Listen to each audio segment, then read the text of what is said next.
接着奏乐，接着舞。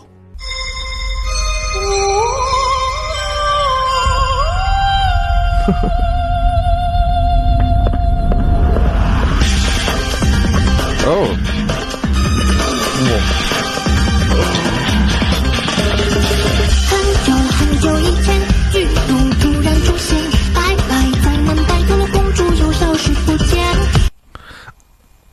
This is entirely strange, but I remember thinking that Joe was a lady the first time I heard his voice.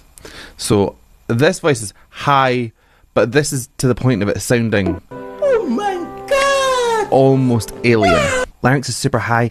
It's very far back placed. It is so bright. My voice is quite a deep set voice anyway, so imagine me like an octave up. It's that pressing sound, far back placed, very, very, very, very small space to operate in. There is also a second voice in here that's harmonising, which is also kind of throwing me, but we'll keep going and see what we think.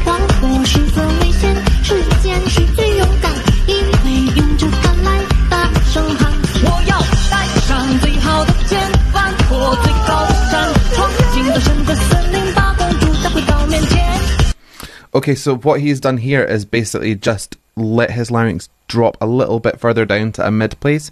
So instead of you get somewhere around there. The larynx height thing basically commands the kind of tonal quality of the voice. The higher it is, the brighter it's going to sound. The lower it is, the deeper and kind of swimmier it's going to sound. But what a lot of people do is they tend to use larynx height as almost like a mask for pitch. So you'll hear someone, you'll think, oh, their voice is super high, but it's actually just a really high larynx on quite a regular note. For example, if I go in my normal place voice, that's my larynx at mid. That's at high, it sounds a lot brighter. That's it with a low larynx, it sounds a lot deeper. He has just kind of modified the placement of his larynx slightly in order to get that sound a little bit deeper, a little bit more mature sounding, a little bit more human adult male. Let's keep going.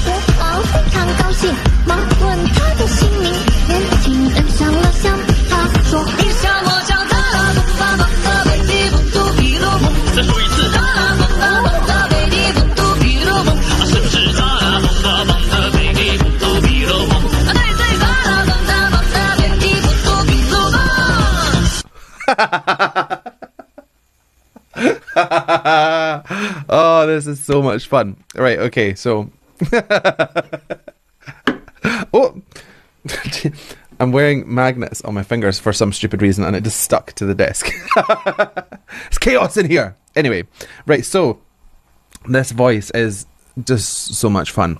He has really managed to lock into modifying the placement of his larynx, but then he changes kind of the tonal space. He'll put a bit more twang in on the top end to make it sound a lot brighter and a lot more pinched. Then when he drops his larynx down to here, he takes all of that twang off. You get a completely different vocal fingerprint, and it sounds like there's more than one voice in his one little head. It's just so much fun, and you can see that with the crowd. They're looking like, what is going on? They're like in for the ride, and that's because generally singers will tend to stick to what we call an attractor state, which is where your voice naturally wants to go when it sings, when you're singing even. And a lot of the time singers don't deviate from that, and that's why you have people with unique tones, for example. But what Joe has done is realised that there's actually a lot more room to play with your voice, and he is pushing his voice up to here and down to here and everywhere in between. No stone unturned. I love it.